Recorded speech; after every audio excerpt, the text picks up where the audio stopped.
Hey, what's good? I am Mr. Always Had a Buzz of Every Rhyme I Wrote, and everybody want to know me but like the Wi-Fi code, Kinel himself. And that was the trailer for my very first video game, which I've made. It's a very short game, but we like to do things end to end. The big project is coming next, but that is my new computer game, my new PC game, Your Last Christmas. And you can download and play that for free right now if you sign up at patreon.com/Kinel Sinister Cinema. And I will be releasing it for free on itch.io, specifically kinel.itch.io on December the 18th. Yeah, doing things this year. And obviously that's I don't normally give away games on the Patreon, don't normally make games, but now Kinel Sinister Cinema is also a games brand, so the Patreon, as well as containing all this podcast goodness, will be containing things like devlogs, little previews of things I've been working on as I crack on with this like quite involved project that I'm going to be getting into in the new year. So all your games, all your normal podcast goodness. Right, but back to this. Now, you know I like to bring people on that I've met through rap, and I'm bringing on someone who I truly like. For like, we're knocking on the doors of like 20 years. I've considered this person truly elite. An elite rapper, an elite writer, an elite freestyler, an elite purveyor of punchlines. This is a true legend in all eras. Welcome to the KSC. RESPEK BA. Hey, thank you, my bro. That was quite the intro. I feel like I've got a lot to live up to now after that introduction. Much appreciated. Hey, you've done the living up to it way in advance. Safe. Also, man, I want to say, like, congratulations on getting your first game made. It's something I dabbled in many years ago, and I know how difficult it is. And I was using a rudimentary technology, so fuck knows how difficult it is nowadays with, you know, the 3D scheme of things having to be taken into the equation. Yeah, at the same time, though, there's game engines now. I built it all in Unity, so you don't have to be, like, flipping manually coding, like, the laws of physics into it and all this kind of thing. Yeah, no, it was the same. I used the program like a RPG maker. Like I tried to make a little RPG one time. But one thing I will say that I know you'll resonate with is it's all about like invisible switches. You know, when something happens, you need to have a little invisible switch for someone to pass through in order for an event to occur kind of thing. Or when you pick up an item, it triggers a switch kind of thing. Yeah, this is it. Like flipping it. How I started like 12 weeks ago, I started this, and like what kicked it off for me was I just wanted to know how something works. I just got in a really, really big YouTube hole that I haven't got out of yet. No, man, it must be quite incredible though to have your first fully finished complete thing. I know I did see you say that this was sort of you teaching yourself it, so it's not the biggest thing, but obviously that gives you all the groundwork for your next thing to be a proper game. So that's going to be dope, mate. Yeah, that's the plan, isn't it? Like, you know, like in it, like because I've always had ideas, but like now I know what my capabilities are, like, you know, and like what I can do if I learn to do it, and so now I'm writing with a framework that's achievable. Nice.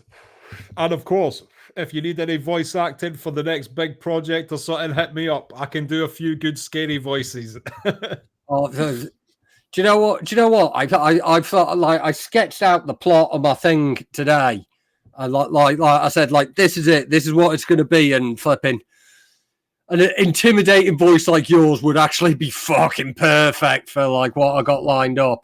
Nice. Well, yeah, if you need any additional voice actors, mate, hit me up. I'm always trying to, like, as I got older a few years ago, I decided, like, I've put myself in so many boxes for so many years. I'm in a tiny little box. I'm underground, Scottish, lyricism-based rap, which as a creative person just fucking, like, whittles you down to such a finite potential fan base. So when I got to about 35, I was like, you know what? I'm just going to try and applicate my creative side to absolutely anything that takes my interest as I get older.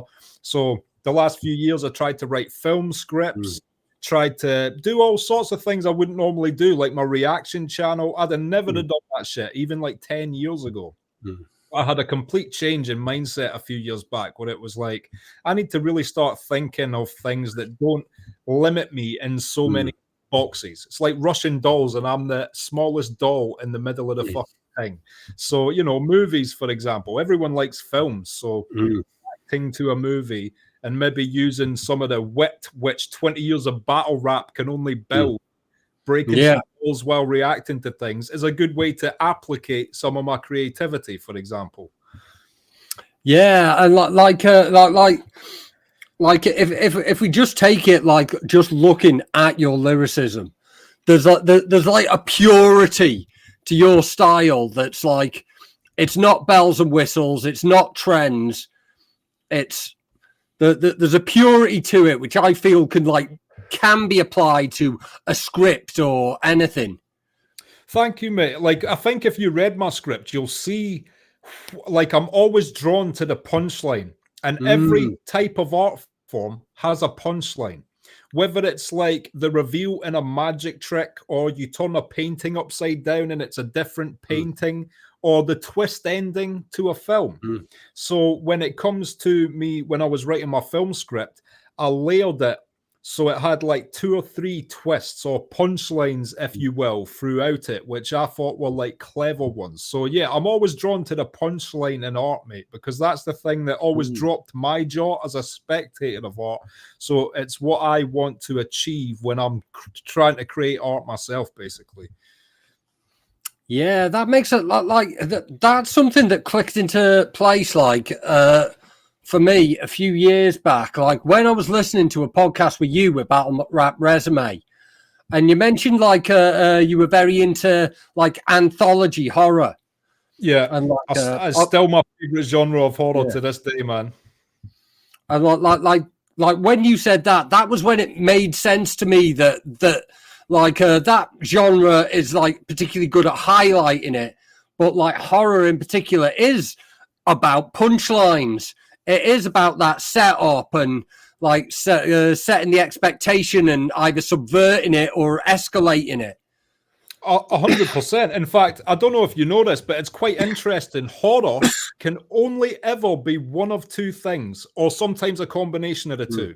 So it can only ever being some sort of evil unknowingly entering your comfort zone, or you unknowingly stumbling into the belly of the beast. And a lot of horrors, the first 2/3 will be an evil entering your comfort zone, and then the 3rd act will be you entering the belly of the beast. But it's only ever a combination of those 2. So when you're writing horror, the trick is, what's a creative, original way for you to unknowingly enter the belly of the beast? Or what's a creative and original way for an evil to enter your comfort zone? And if possible, how can you hide it so that when it's revealed, it's a punchline? And I always use Nightmare on Elm Street as a great example of that, because to me, like, your dreams, your mind is your ultimate comfort zone. So it's actually quite genius that they thought of that setup as an original way for an evil to enter your comfort zone against your will. Nothing you can do about it. You're asleep. So I always use that as like a genius original way. So when I'm writing, I never want to do any hacky shit. So I'll sit there like running scenarios for hours, just thinking, what's a way that hasn't been done that one of those 2 things can be achieved? And that's like how I start my basis for writing ideas, kind of. Yeah, flipping like I think with Nightmare on Elm Street, he really caught like one of the purest examples of that, like, because like it's a killer who means you can't rest. Yeah, exactly. Even when you're in your ultimate comfort zone, in your bed, in your house, asleep, and inside your mind, which is even more of a private space than your bed, And that guy can get through all of that straight in. And I thought that I always think that's a really genius premise. Obviously, it wasn't disguised, so there's no punchline there. But the premise in and of itself is genius enough to carry that movie. It doesn't need a punchline. A lot of good ideas don't need a punchline because of how good the idea is. I'm just always drawn toward the punchline. Do you know what I'm saying? Yeah. And anthology horror is great for that. Anthology horror, it's like it trims the fat. There is just no fat. There's just always a good premise and a good episode. Obviously, these things fall on or stand on their own merits always. So you do get bad episodes of an anthology horror. But the good ones, it's just boom. Here's a clever premise. And then generally the last 5 minutes, it'll give you a good punchline on top of it. It's so easily digestible, especially if you're a horror fan or a fan of punchlines, and I'm a fan of both, so it's just perfect for my mentality. Yeah, it's kind of like what the Fast Show did with comedy, where they said, like we're going to do a sketch show, but we're going to fuck off most of the sketch. We're just going to set it up and hit you with the fucking bit that makes you laugh. Yeah. Fast Show's legendary, man. I love Fast Show to this day. Unlucky Alf was my favorite character.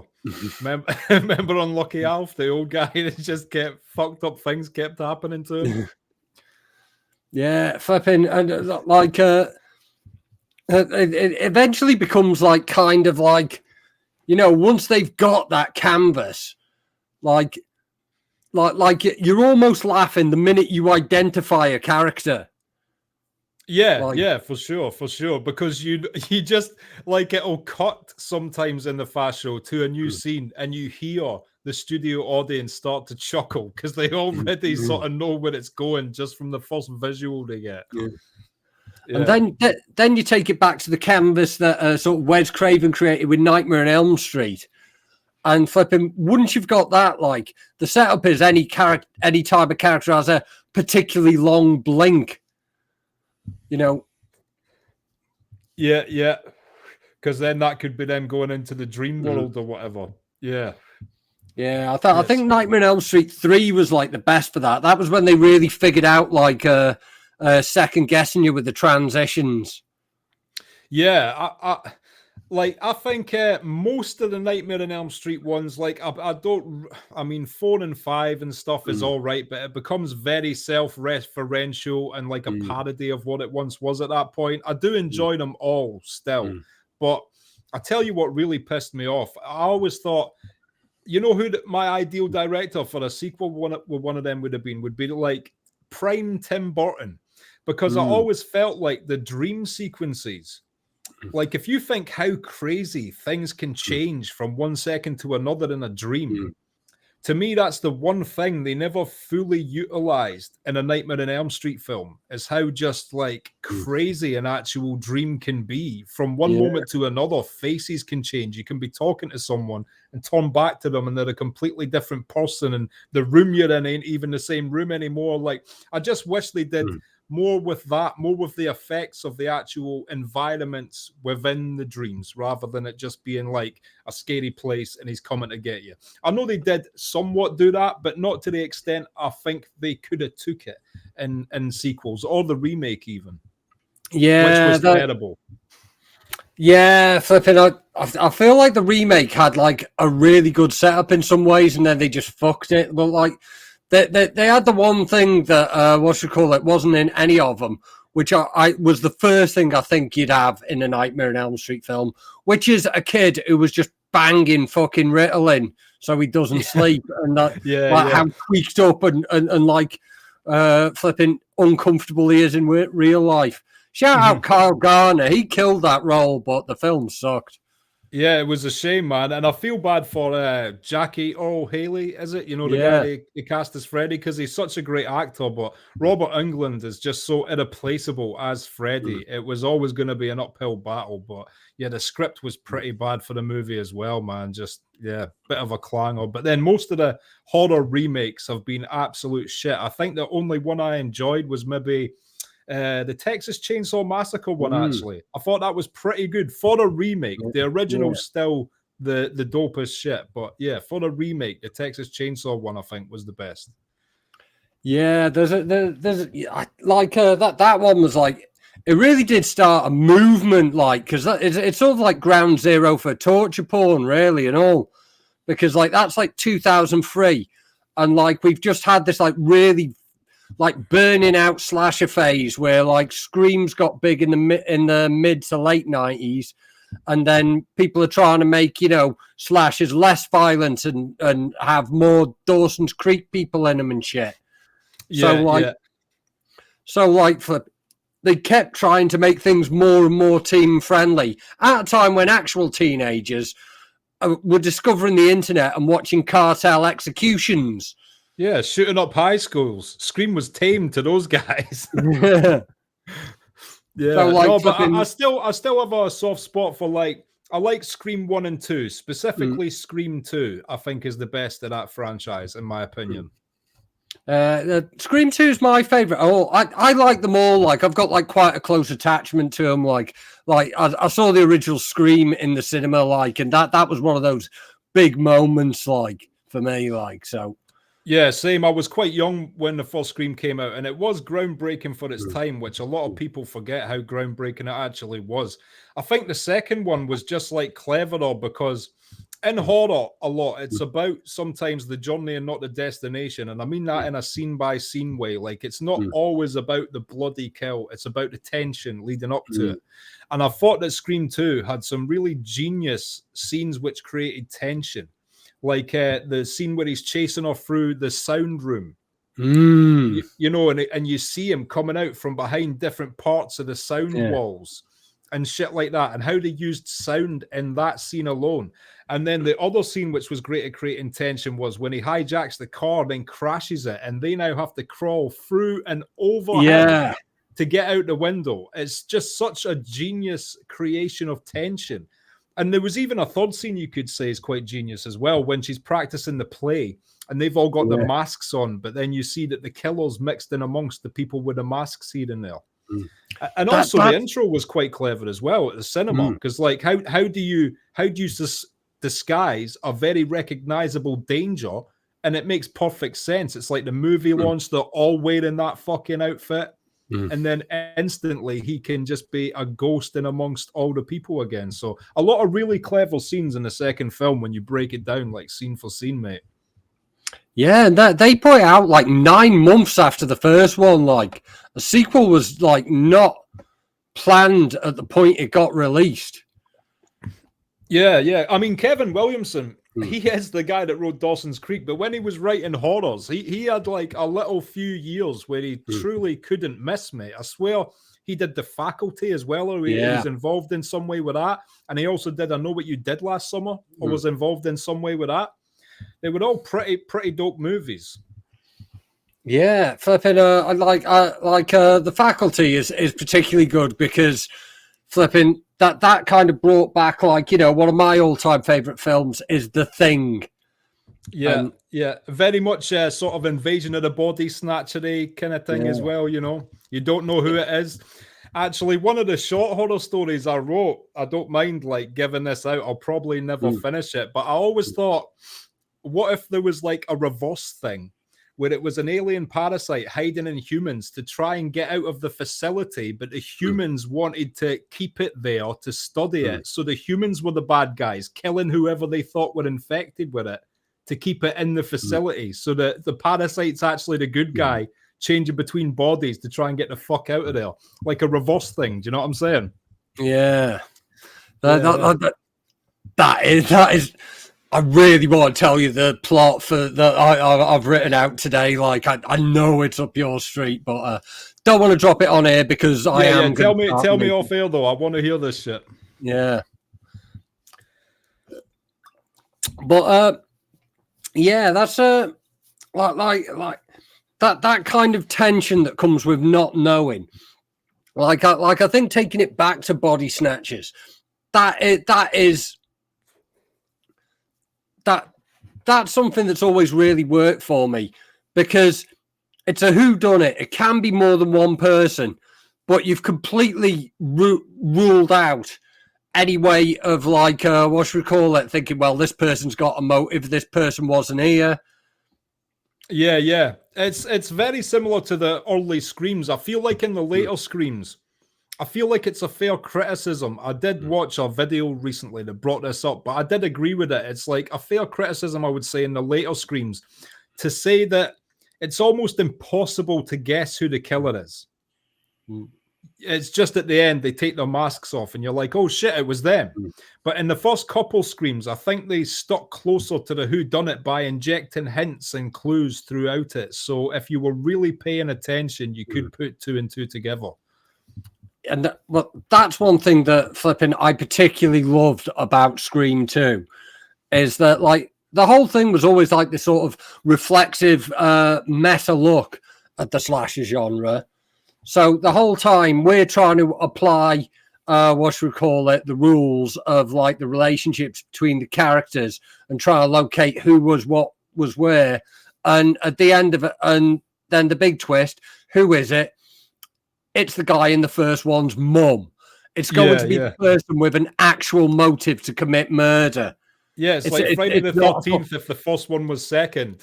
Yeah.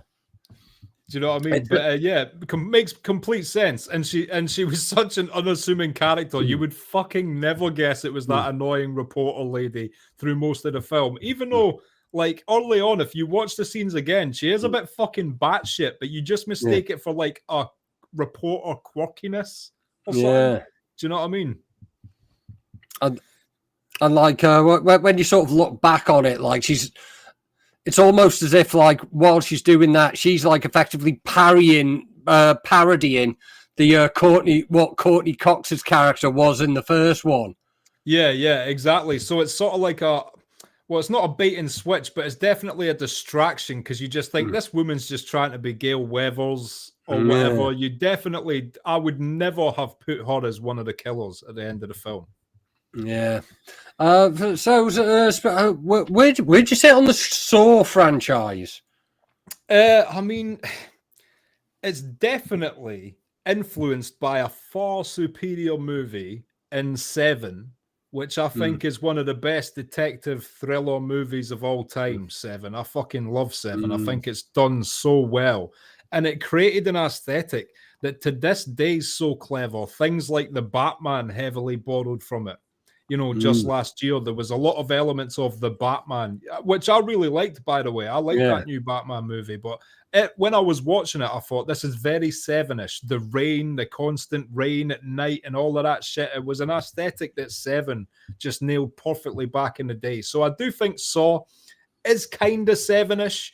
But I like I haven't seen them all, to be honest. I have not watched. I haven't seen the new one. I haven't seen the last maybe 4 or 5, but I did maybe watch the first 5, so I can only judge the series on the first 5. I like the twist in the first one that the guy was on the ground the whole time. I thought that was a cool twist, and from there on, maybe you'll be able to tell me I'm wrong, man. Like I said, I've got limited knowledge on it, but to me, it seemed to rest on the creativity of the individual traps from that point on.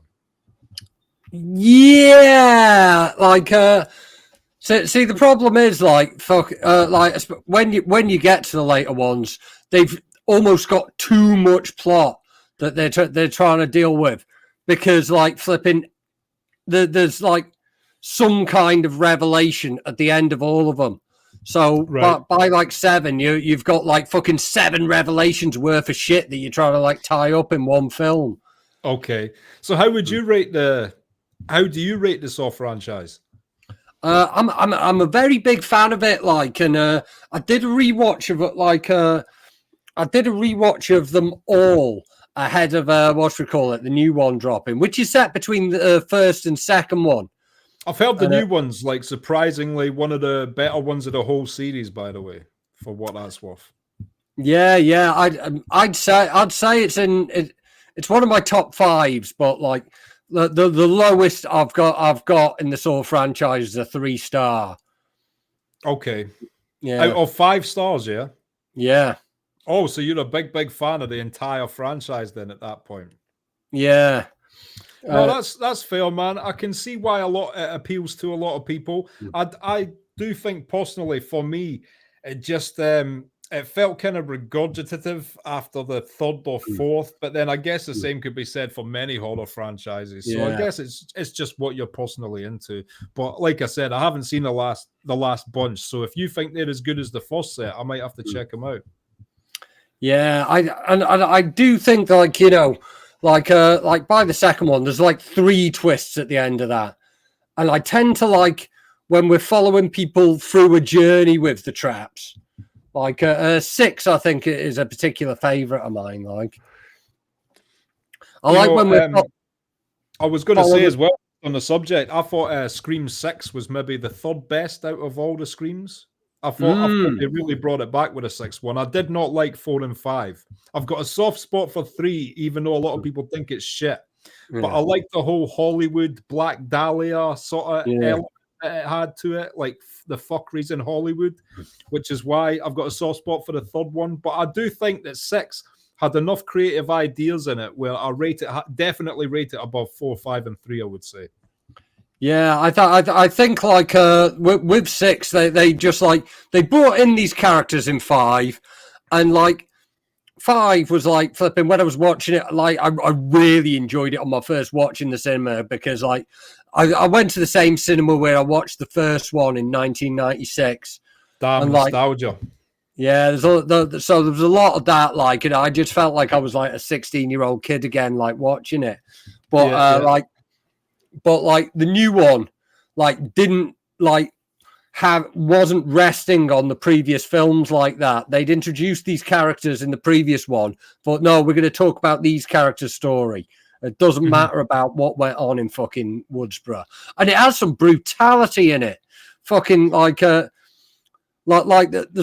some bits of tension in that really go through me. The bit when they're going between the buildings on the ladder, like. We've all been up like a fucking shite ladder that like rattles too much. Yeah, I was just about to say like one of these. You know how I was saying earlier about 2 creating these scenes of tension. Yeah, that's maybe the best scene of tension that the franchise has had since the 2nd. Having to crawl across that ladder, even though like I knew where it was going. As soon as I saw him fighting to get in the door and 3 of them in the ladder, I was like, okay, the last one's getting fucking yeeted off the ladder one day. And even though I knew the punchline, it was still done so fucking well. Yeah. And also the reason, like, it instantly grabbed me 6 because of the intro. Because it was the most unique intro in any Scream movie. How, like, straight away the dude took his mask off and I was like, what the fuck? So they're just revealing the killer in the opening scene this time, and where it went from there, I don't want to spoil the whole thing for people that ain't seen it, but I just thought that intro was really unique as well and instantly grabbed my attention. Yeah, that's the thing. Like flipping, it was like I saw it opening. It was the night before opening night, where like on the Thursday they like cinemas were showing 5 and 6 back to back. And like, so it was like a packed cinema of like all the Scream diehards. So like for like everyone thought they had it down in there how a Scream intro goes. Like we know what happens in a Scream intro. Like someone gets killed and then the scene ends. Then we get the credits. But when it keeps going, like flipping, you could hear people comfortable. Like an entire cinema of people being put on the back foot at the same time. Yeah, no, I really loved that intro, man. Like, I'm pleased, obviously, that when the dude took his mask off, he wasn't the killer for the whole film. That would have infuriated me that they just shown me in the opening scene who the killer was, destroying the whodunit aspect. But yeah, the fact that they did that and then, you know where they took it from there, I just thought it was really clever. Yeah, you're a man of culture. You know about the old school things. If you like, watch mainly Italian giallo genre, like your Argentos and that. A little bit, not as much as Theo from Slimehouse. Theo's huge on his Dario Argento shit. I've seen a couple here and there, but I'm not a proper student of the Italian gore flicks like that. Yeah, I think it's kind of like interesting, like because they kind of like predated slashers, and then slashers went back and influenced them in return. But like, I think it's interesting how like people are going back to like the style of those, because I felt like last year there was like a lot of different films that, even if they weren't like whodunit, things like that, things like Malignant, like you could smell the giallo influence in them. Like, I've not seen Malignant yet. Do you recommend that film? yeah, it's dumb fun and it looks very cool. Nice. Mate, that's the one thing, by the way, that sucks about being a reactor. You have to put things on the fucking back burner in case you're going to react to it. Like, I never want to be one of these fake people that watches something and then just pretends I ain't watched it. You know, like I'm sure a lot of reactors actually do. I have never reacted to something I have watched previously.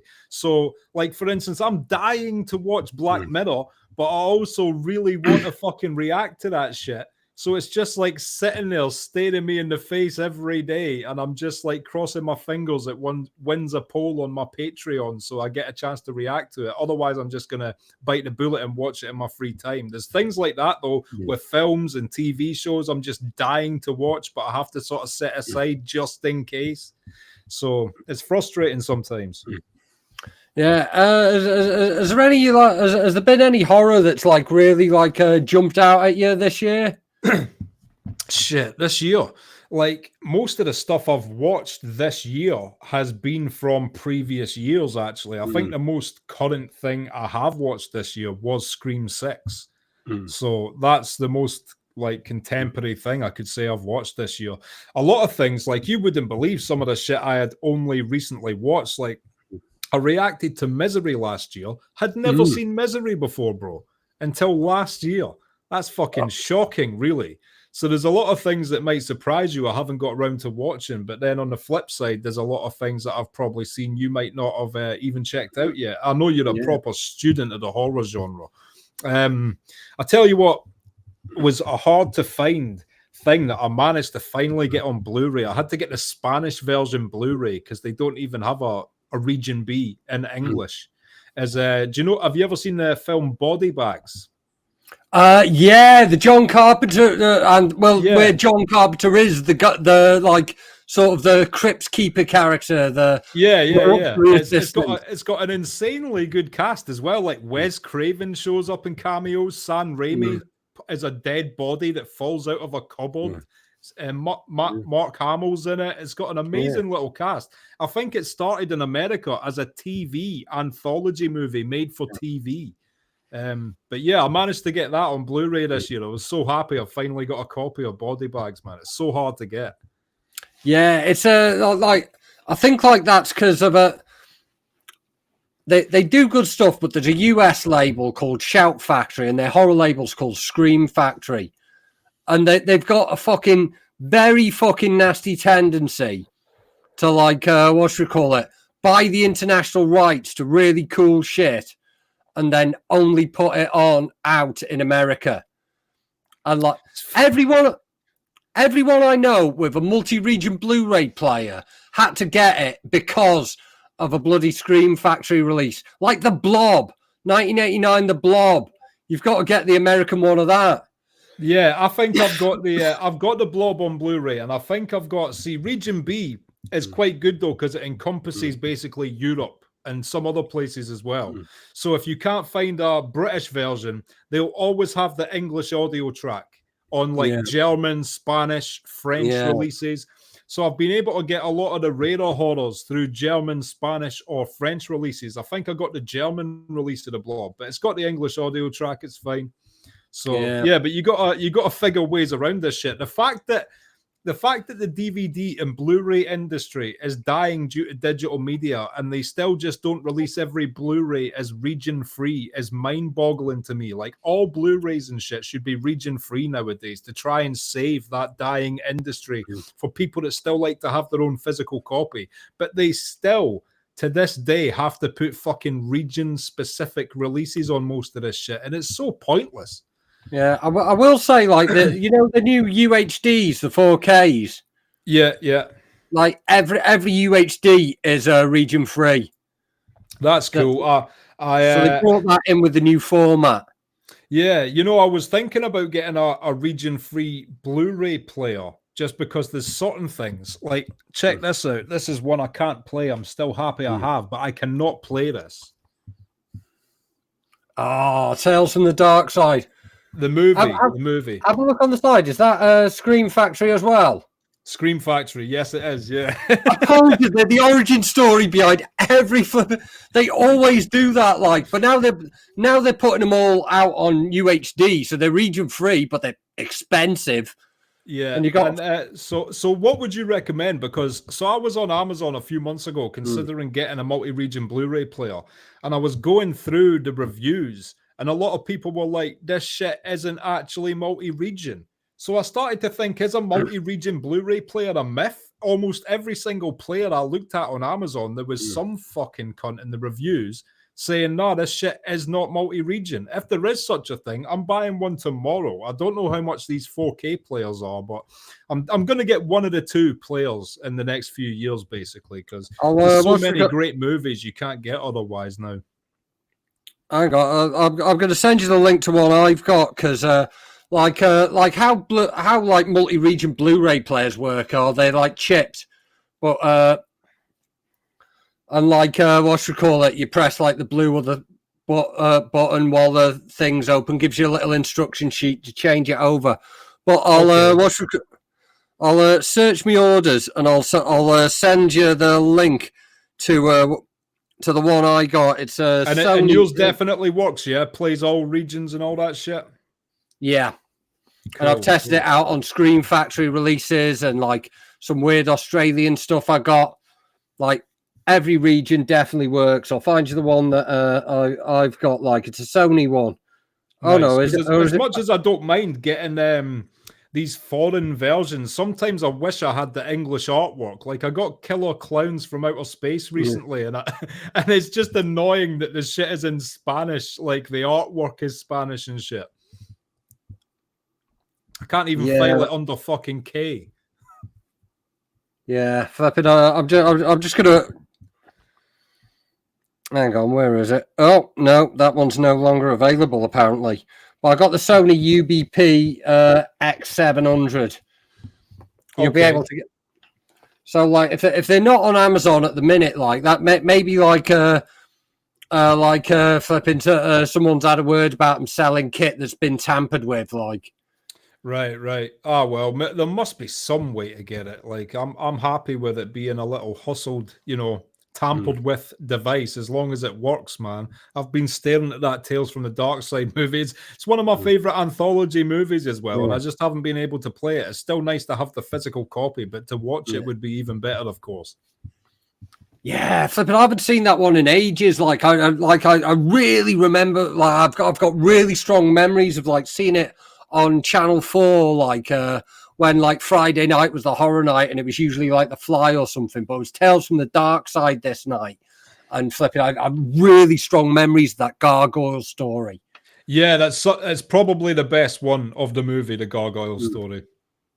The guy in the alleyway thinks he's helping the woman. That's so genius. Yeah, and Christian Slater. Do you remember Christian Slater being in that one? They're at a college university, and the guy orders a mummy. Yeah. I haven't got really clear memories of it. Like Yeah, you should watch it again, man. It's got a decent cast and shit. It still stands up to this day. It's a great anthology movie, Tales from the Dark Side. I also have the old Tales from the Dark Side TV show on DVD still. But yeah, that's also very good. Yeah, we got to shout out Tales from the Crypt, really, because it was kind of like, flipping. There's never been a TV show in more desperate need of being like reissued and made available on streaming. And it's also the origin story for BA Reacts. Yeah, that was the first thing I chose to sit down and react to because I love anthology, and that was one of the ones I'd never got round to watching. I'm so happy I did, bro. Like each story, and it led me down a rabbit hole. Like now, I've got a big stack of EC Comics as well, which is where all these stories come from. Creepshow, Tales from the Dark Side, all of that shit comes from comic form originally. And these comics, mate, I can I can't recommend them enough. EC Comics, it was just genius. And also, when you read enough of them, M. Night Shyamalan's twists don't seem that clever anymore because you're like, he read EC Comics when he was a kid.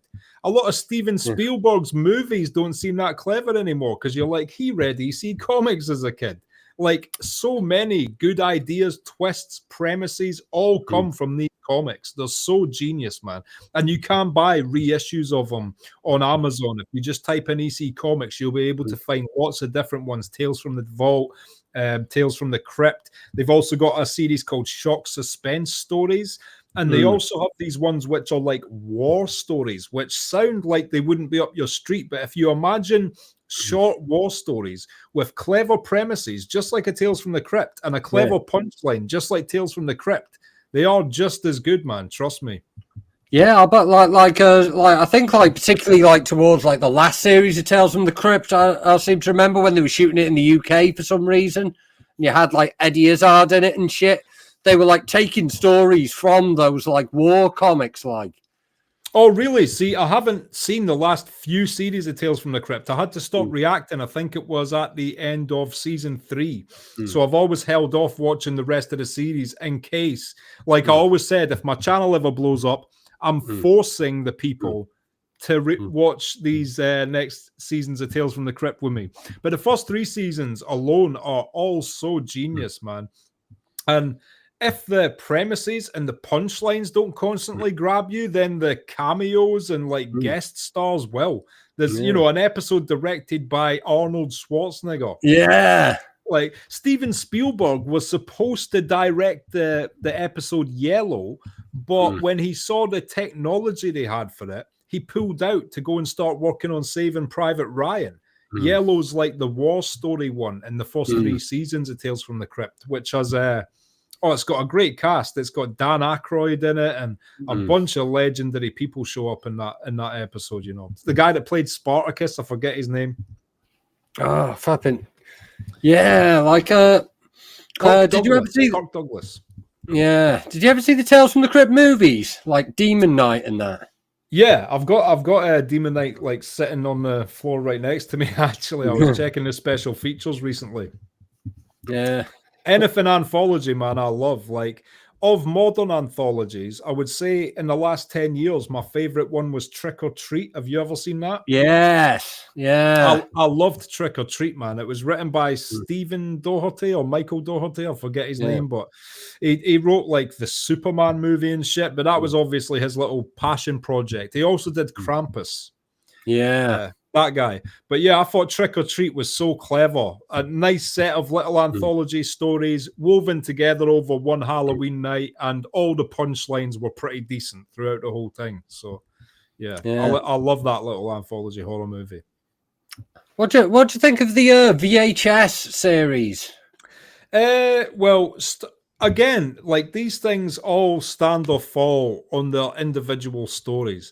I think there's some misses throughout the series, and I think there's some really banging ones as well. So I guess you could say it can be hit and miss. But yeah, I just love anthology, and that's part of the reason why. Because if something isn't your cup of tea or just isn't hitting you, then it's cool. It's gone in half an hour. And your palate is refreshed and it gets another opportunity to interest you again. I reacted to the last 2 VHSs. I think there is another one that's just dropped, but I reacted to the VHS 99 and VHS 91 or whatever the order is there. I reacted to those 2 for my channel. Yeah, flipping. I think it was 94, the last one. They always seem to put like really good people in charge of them. There's been a lot of like great directors that have just like stopped through to do like one segment, like Benson and Moorhead, who I'm a tremendous fan of. They've never done anything wrong. Like I think they did one that was like quite. There was like sort of like a skate video kind of thing. Is that the one where they end up like filming a woman through her window? I think it might be like. I don't want to, like, for people that haven't seen these films, I don't want to spoil the punchlines, but The woman turns out to be not what they think she is, and it starts almost like on some Jackass shit. Yeah. And then quickly changes to them just like creeping on women and filming them unbeknowingly, kind of thing. Yeah. I don't know if it's the same one we're talking about. Did you watch the two on Shudder over the last few years? Yeah. Like, should have got the license now. If they put out one a year, I'm going to watch it every year, and I'm probably going to have a pretty good time with it every year. Yeah, 100%. I'm the same, man. I tell you what one I really liked of the two I reacted to. You know the one where it's the female reporter investigating a sewer? Yeah, the Ratma one. Hail Ratma, mate. I thought that was such a clever little concept. Yeah, well, was that the same one that had Flying Lotus's episode in and all? Is that the Flying Lotuses? Is that the Thai studio? No, Flying Lotus. He's like the American producer. Like I knew him through like music, like this LA beat kind of stuff. But he's like a very multi-talented guy. He made a film called Kuzo, which is kind of like. So what was his story in the VHSs? His one was the one that it was like a Nickelodeon kind of like kid show where someone got injured. Yeah, no, I do. I remember that segment. That was the one with Trevor from GTA 5 in it as the host. Yeah. Yeah, and it was like a fucked up assault course they had to go through. Yeah, and they basically put him into a torture version of like this kid's game show with all the slime and whatever. Yeah, and then years later they make him go back to the place, and you know, you find out that there's like some fucking demon deep in the studio or something that's been controlling it all. Yeah, he's a wild guy, Flying Lotus. His music's incredible and all. Like, cool. He's got one of those minds, like, and it's like this goes back to full circle to what I was talking about, like the kind of purity in your creative approach. That like flipping, like his approach in everything he does is more psychedelic, but there's always this vision behind it. Like I can like I was able to like watch a film he made and know it was made by the guy who made this music that I like as well. Wow, that just shows an autism that transcends medium, not even genre, transcends artistic medium. Yeah, he's someone like I find like a big influence, like, because, you know, I've always wanted to try creative things. And that's what's brought me to game design, because like I've been wanting to like tell stories for years, and like I didn't know how to do it, like with like how I could like put a vision across, like in a script or something, and because I don't know how to make films or something, and like I might not be able to get into a cinematographer who can like find my exact vision, but I can sit in front of a computer and watch YouTube tutorial after YouTube tutorial until I know how to make something look how it is in my head. Yeah, no, that's the brilliant thing about it. When you can figure out a way to like, again, that's why I started the reaction channel. It was actually partially due to my frustration at some things that had been happening in rap battling. Like I had like 3 battles fall through for me in a row. And I was so motivated when these 3 things fell through. And just it sequentially tore apart my motivation to the point where I was like, I need to find something where the only person I'm relying on in all aspects is me. Yeah. And that's why I actually chose to start reacting, because it's like no one can cancel, nothing can, like the only person that can fuck it up is me. So yeah, again, that must be the same with how you feel with game design, mate. It's a singular medium, and it all rests on you. Yeah, this is it. Like I've had a few kind of episodes with that, like recently, like flipping where I've not been able to get to battles. I'm not really on battling at the minute, like because you know, a bit of real life stuff here, like fucking there's an ADHD medication crisis on at the minute. So I'm How the fuck can there be a medication crisis for ADHD? because the UK government has only allowed the license for the fucking medication I'm on to be made by one company. And that one company, fucking bullshit pharma politics, yeah. Yeah, because like flipping anyone could make this shit, but only one company has the license. And what we call it, that company has fucked up at the factory, and it's just bollocksed it up for everyone. That's so pathetic when a lot of these things which alter people's day-to-day lives, and in some cases of medication, are the difference between life and death sometimes. Obviously, not ADHD medication, but some medications. And you find out the politics behind their manufacturing.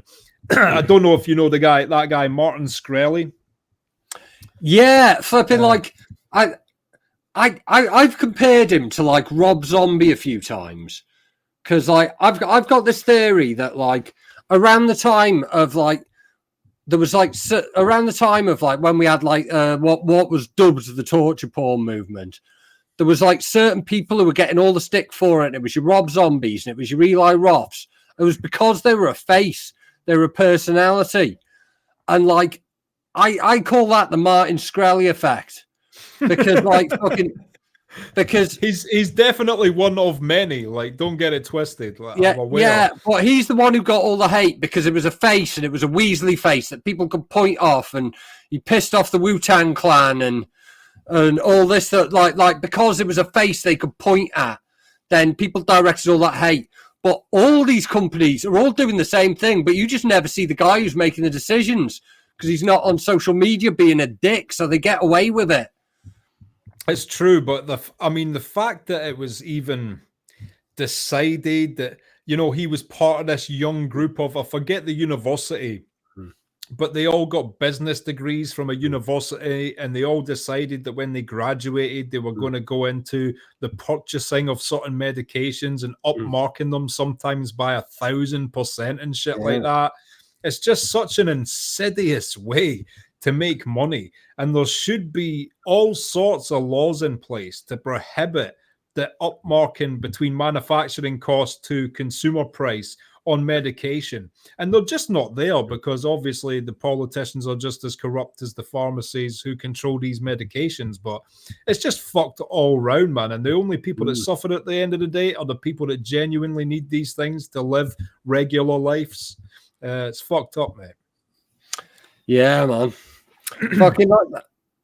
Like that's it. There's just a flaw with every single fucking system. Like with the private fucking if like it's all private, like in America, then fucking they'll sell you shit that you don't need.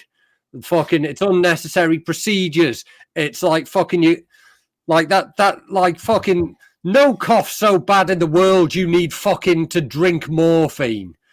No, yeah, mate. I read a statistic the other day that like 1/3 of all bankruptcies in America are medical cost related, which is just a horrific statistic in and of itself. Like, people are being made homeless because, you know, if one of your loved ones has something life threatening and they say, "Boof, this is the price, and we will save their life," then you will sell your house and all your fucking belongings. You'll be like, "Cool, we got to save them."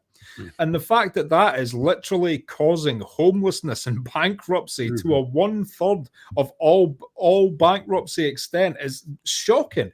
And I used to be such a tinfoil hat wearer when I was a kid. Like, admittedly, I believed in everything. You know, every conspiracy. When I was 18, I believed it. And you might think, oh, that was just you being stupid. But I was just thinking, fuck it, I'm going to treat the government and the police the way they treat us, guilty until proven innocent. So that was just my blanket mindset. But even though now I do not consider myself a big conspiracy theorist, I do genuinely think that, like, I used to think Britain was going to just announce that they were switching to the American system of privatized healthcare. But then I realized they didn't need to do it like that. All they need to do is make the NHS so shit that privatized healthcare is a necessity to guarantee a lack of shitness. And that's what they're doing. Like, if you look at the NHS now, it is a fucking shit show from top to bottom. On top of that, we can't compete with the wages getting offered to doctors from countries like Abu Dhabi and shit like that. Yeah. So all our best surgeons and doctors get poached to nations that'll actually give them a fair wage. And, 10, 20, 30 years from now, I think the majority of people will be on things like Bupa just because of how much they've purposely destroyed the NHS to shoehorn people towards privatized healthcare rather than just announce it insidiously. All they need to do is make free healthcare fucking shit. And that's exactly what they're doing right now in our country, mate. Yeah, I'm from a similar position to you. The difference is that I haven't stopped mistrust of these large organizations and government. It's just that I used to think there was all secret plans going on behind closed doors, and now I realize they're just fucking doing it in front of us. Yeah, that's the difference. There is no group of guys in druid outfits. They're just brazenly doing it in front of our faces. The NHS is shit. No, we won't pay doctors and nurses 1 penny more. Fuck them and fuck you. Join Bupa or die. Do you know what I mean? Miserable times. Do you know there's also an ADHD medication crisis in America, and it's for a completely different reason. Right, what's the reason in America? In America, it's because over there they don't have the exclusive only one company can supply that, and the company's the one that's giving the backhander to the government. Over there, anyone can supply, but because of they've had to restrict Adderall because of how many people they just fucking these doctors that were getting paid to give it out just dished it out to everyone, people getting hooked on it, and that became an untenable situation. So because they've had to restrict that, that's caused all these other people that have been relying on it, been fucking fed it since they were fucking 3 or whatever, have had to move on to the other ADHD drugs, and that's caused a supply crisis as well. So for complete opposite reasons, there's the two systems have managed to generate the exact same problem. So fucked. And to me, that points to definite proof of corruption, because under any just government, you would straight away put in laws to protect people in need of medications. That would be one of the first things a fair government would do. And it just shows you that they've all got to be taking backhanders off these people for the medication system to be as in such a fucked up state as it is. In all Western countries. As I get older, mate, I think Norway's the place to be, man. I was reading a statistic the other day, and Norway has a 98% government trust rating from a poll of the public. That's an unheard of. That's a statistical anomaly. Do you know what I mean? For it not to be a dictatorship and for them to freely vote 98% in trust of their government. They've got they don't even have a minimum wage cap, but their minimum wages are always better than our minimum wage, even though it's not enforced by the government. They've got great education, medical care. These small countries seem to be thriving, and we're just destroying ours sequentially, system by system. It is such a shame we were born in this time, bro. It's horrendous, man. Fucking, it's all knock on from fucking the Thatcher days. That's it, fucking, and the sort of pivot to identity fucking politics. Generally, if someone says they're supporting the government, it's because the government have said they don't like a group of people that the people who are backing them don't like, or something. Yeah, it's so easy to get a certain section of our country on your side. All you need to do is be bigoted and you're guaranteed them red votes. Or all you need to do is be a bit fucking liberal and have some rainbow hair and you're guaranteed the blue votes. It's the same in America. And it's such a silly basis because to me, the second your country turns into a two-party system, and people will argue we don't have a two-party system. All these parties have the chance, they just don't win. But that to me is already a two-party system. The rest are just there for show that we are living in a two-party society. Name a time where either of those two parties didn't win. That's a two-party system. And the second your country's in a two-party system, you're already fucked. Because at that point, they argue trivial things in their little House of Commons to give the illusion to the upper middle classes that they still have a choice. And it's a pantomime for the middle class. And in actuality, no matter what side you vote for, the same insidious laws will be changed. The same fucking backing of whatever they want to back will come into power. And all they're doing is pandering to people with, to be honest, real trivial issues for the future of the country. And it's already rigged. The fix is in. That's why I don't vote. And some people would say I'm ignorant because every vote counts. But as soon as, like I said, you're in a two-party system, your vote really doesn't count. If people want to buy into that pantomime and think that anything they do will change anything, more power to you for having that faith. But I have lost that faith long ago, my friend. So yeah, I've checked out of politics for that reason. It's fucking depressing. Yeah, fucking I'm in a similar place. I voted in the last few elections, and it's nothing to do with expecting any change. It's just because I've got like an unbeaten record of wherever I live has never got a Tory in charge, and like fucking that's a pretty decent record, to be fair. Yeah, it's fucking an undefeated fucking streak. So what should we call it? Like literally that. But fucking next election, I'm not getting off my ass. Fucking I think there's enough of a majority in Chester that fucking me getting off my ass won't matter. Yeah, so, man. And I'm also of the opinion that like there needs to be a drastic change in the way politicians are paid. I feel like they should be paid the basic living wage, and see how many of them still want to do it. The fact that they're taking home these huge salaries and they already get all their travel and expenses paid for. The system, to me, it is a completely broken system, and I see no way of fixing it because these are the people that are in charge of making changes. They're certainly not going to make these changes which are detrimental to themselves. Yeah, flipping. I think the moment that I knew when it was all over was when they exposed all that, the expenses stuff. Fucking like, you've got some MP claiming fucking $8,000 a fucking day for fucking like property planning for a fucking duck pond, and then in their second home, and it's not even the main place where their ducks hang out. And I thought, this is it, they're all fucks. And then people just agreed they didn't care. No, fucking I'm on this side, so I just point fingers at that side. And that's all I'm ever going to do. I'm just going to say, fuck you to these. And it doesn't matter what views are. There's never any nuance. I thought that was it. That's the end of it.